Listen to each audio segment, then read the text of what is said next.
नमस्कार दोस्तों, कैसे हैं आप लोग। उम्मीद करता हूं आप लोग सभी मस्त होंगे और अपनी तैयारी बहुत अच्छे तरीके से कर रहे होंगे। दोस्तों, पिछले लेक्चर में हमने क्लासिफिकेशन का इंट्रोडक्शन क्लास लिया था। आज हम उसी सीरीज को आगे बढ़ाएंगे। हमने क्लासिफिकेशन में जान लिया था दोस्तों कि क्लासिफिकेशन हम क्यों करते हैं। 87,000 स्पीशीज का नाम याद रखना पॉसिबल नहीं हो पाता है, इसी वजह से हमारे वैज्ञानिकों ने क्लासिफिकेशन करा था। और वैज्ञानिकों का नाम भी हमने बता दिया था। पहला वैज्ञानिक थे अरस्तु, जिन्होंने क्लासिफाई करा था जो लिविंग बीइंग है उनको दो भागों में, प्लांट और एनिमल। दूसरे जो वैज्ञानिक थे उनका नाम था कोरोलस लिनियस, उन्होंने भी क्लासिफिकेशन दिया था और सबसे अच्छा क्लासिफिकेशन उन्होंने दिया था कि उन्होंने 10 फाइलम में जीवों को बांट दिया था।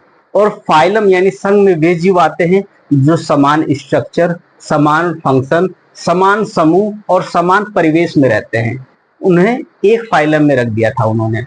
अब हमने बारी बारी करके सारे फाइलमों का नाम और उसके अंदर कौन कौन से जीव आते हैं उनके बारे में अध्ययन करना शुरू कर दिया था।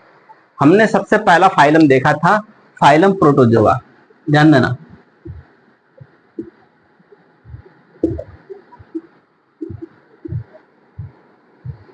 फाइलम प्रोटोजोआ में हमने सबसे पहले जान लिया था कि इसके अंतर्गत कौन कौन से जीव आते हैं।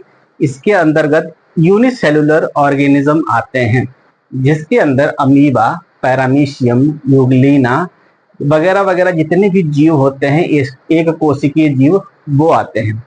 उनके बारे में हमने बता दिया था कि वो अपना कैसे भोजन ग्रहण करते हैं, कैसे चलते हैं। सिलिया और फ्लैजेल्ला उन्हें चलने में या मोशन करने में या फूड को ट्रैप करने में मदद करती है। तो दोस्तों, फाइलम प्रोटोजोआ आपको क्लियर है। आगे बढ़े। अगला फाइलम है फाइलम पेरिफेरा। दोस्तों, फाइलम पेरिफेरा में सबसे बढ़िया एग्जाम्पल की बात करें तो स्पंज इसके अंतर्गत आ जाते हैं। और स्पंज की खासियत यह होती है कि यह एक मल्टी सेलुलर ऑर्गेनिज्म है। सबसे पहला ऑर्गेनिज्म खोजा गया था प्रोटोजोआ, फिर इसके बाद जो पहला मल्टी सेलुलर यानी बहुकोशिकीय जो जीव खोजा गया था वो क्या था, स्पंज। इसी स्पंज में होल या फिर गैप पाए जाते हैं, क्योंकि जो कोशिका होती है प्रॉपर तरीके से अटैच नहीं होती है। और यही कारण है कि जो पहले राजा महाराजाओं की गद्दी होती थी, सिंहासन होता था, उसमें इसी स्पंज का प्रयोग किया जाता था। लेकिन इस वक्त दोस्तों तमाम प्रकार के आर्टिफिशियल स्पंज आ चुके हैं जो कि हम अपने घरों में यूज करते हैं। तो सबसे पहला फाइलम आपने देख लिया था प्रोटोजोआ, दूसरा फाइलम आपने देख लिया था पेरिफेरा, और तीसरा फाइलम है फाइलम सिलेंड्रेटा।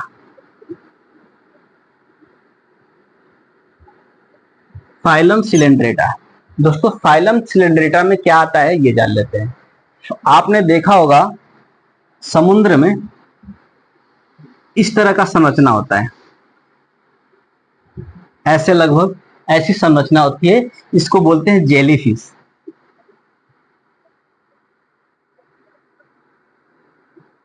दोस्तों, ये जो जेलीफिश है ये धागे नुमा संरचना ऐसे निकली होती है इसमें, और यह जलीय जीव है और यह मल्टी सेलुलर ऑर्गेनिज्म है जो हमेशा जल में ही या समुद्र में ही पाई जाती है।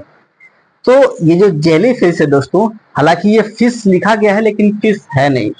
जितने भी फिश बोला जाए वो अधिकतर फिश होते नहीं है। जैसे जेलीफिश फिश नहीं है, कौन से ग्रुप में आता है, कौन से फाइलम में आता है, फाइलम सिलेंड्रेटा में आता है। वैसे ही स्टार फिश वो भी फिश नहीं है। तो इस प्रकार एक फिश वो फिश है दोस्तों जिसका नाम है डॉग फिश। उस डॉग फिश को हम फिश यानी मछली के कैटेगरी में रख सकते हैं। तो आपने देख लिया दोस्तों, पहला हो गया जेलीफिश। जेलीफिश को जान लिया आपने दोस्तों। एक और एग्जांपल है जिसे कहते हैं कोरल रीफ। कोरल रीफ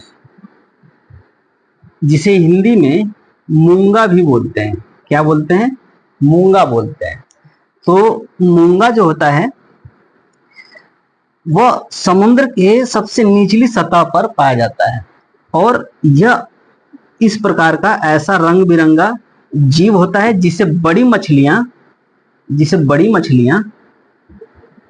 मछलियां खाकर जिंदा रहती है।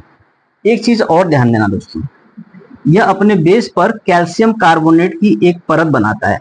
मान लेते हैं ये खत्म हो गया, डिस्ट्रॉय हो गया, तो इसके ऊपर एक और परत बन जाएगी CO2 की, CaCO3 की, यानी कैल्शियम कार्बोनेट की। इस तरह करते करते ये बहुत ही बड़ा पथरीला क्षेत्र बना देता है पानी के अंदर। अब ये बढ़ते बढ़ते पानी के सरफेस पे आने लगता है। तो जब भी बड़ी बड़ी जहाजें इस रीफ से टकराती हैं तो उसकी जो पेंदी होती है वो टूट जाती है, डैमेज हो जाती है, और कभी कभी जो शिप है वो पूरी तरह से समुद्र में भी चली जाती है। तो दोस्तों ये जो रीफ है सबसे ज्यादा पाया जाता है ऑस्ट्रेलिया में, जिसका नाम है ग्रेट बैरियर रीफ। ध्यान देना दोस्तों, ग्रेट बैरियर रीफ कहाँ पाया जाता है? ऑस्ट्रेलिया में पाया जाता है। तो दोस्तों इसका फिगर में मैं यहाँ पे रिप्रेजेंट कर देता हूँ, इससे आपको बहुत ही अच्छे तरीके से समझ में आ जाएगा। कभी कभी यह द्वीप का भी निर्माण कर देता है कोरल रीफ। तो कोरल रीफ के बारे में आपने जान लिया दोस्तों। कोरल रीफ फाइलम सिलेंड्रेटा के अंतर्गत आता है। अब हम चल लेते हैं दूसरे फाइलम के बारे में जान लेते हैं। इसको मिटा देता हूं। चलिए दोस्तों, अब अगला फाइलम है फाइलम नंबर 4। अब अगला फाइलम है प्लेटीहेल्मिन्थिस।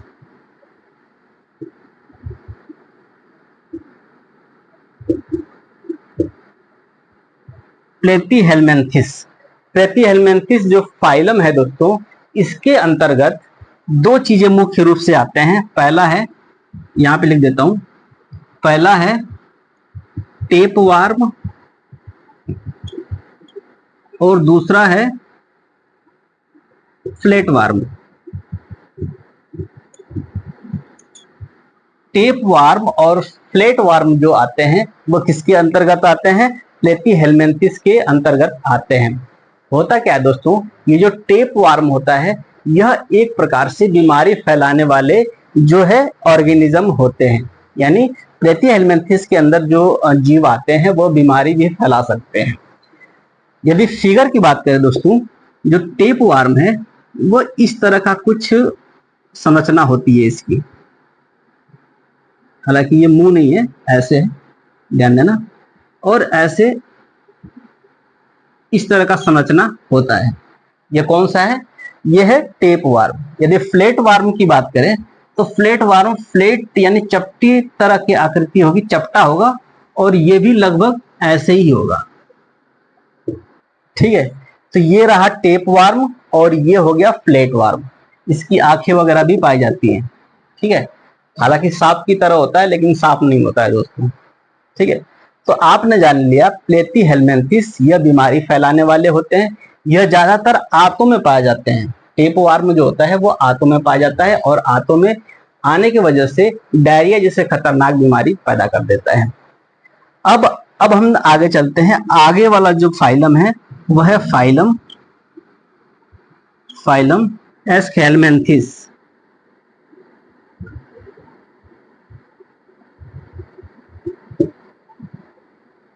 एस्केल्मेंथिस, इसके अंदर भी वार्म ही होते हैं, यानी कृमि ही होते हैं, लेकिन इसके अंतर्गत दो वार्म होते हैं मुख्य रूप से। एक होता है राउंड वार्म और दूसरा होता है हुक वार्म।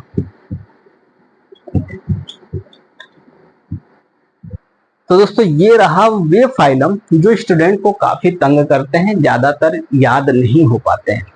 सिर्फ यही 5 हैं जो आपको याद करने में थोड़ी सी प्रॉब्लम क्रिएट करेंगे, लेकिन इसके बाद जो मैं बताने जा रहा हूं या बताऊंगा वो बहुत ही आसान भाषा में आप समझने वाले हैं। तो दोस्तों एक बार फिर से रिवीजन कर लेते हैं।